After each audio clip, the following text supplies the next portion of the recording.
الحمد لله الحمد لله رب العالمين. الصلاة والسلام على أشرف المرسلين وعلى آله وصحبه أجمعين. أما بعد.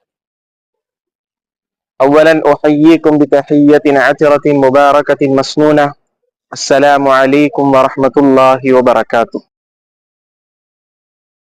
أريد أن ألقي أمامكم شيئا من انطباعات المعهد الإسلامي العربي.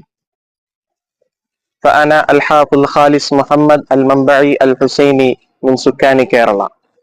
التحقت بهذه الدورة كعاشق اللغة العربية، وكنت أبحث كثيرا عن معهد ومؤسسة تهتم بتعليم اللغة العربية غير الناطقين بها، حتى وقع نظري على إعلان من الإدارة العامة المعهد الإسلامي العربي لعموم الهند ونيبال.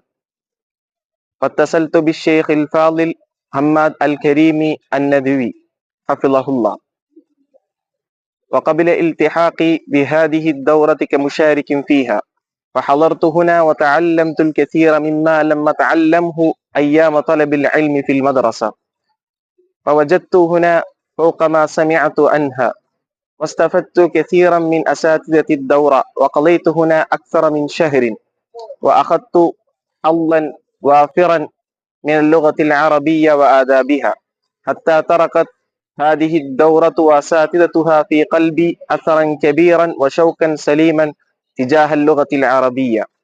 فأنا أدعو أن يبارك في هذه الأعمال المعهد، ويكتب له التقدم والرقي في كل مجال. أختصر كلامي هذا. السلام عليكم ورحمة الله وبركاته.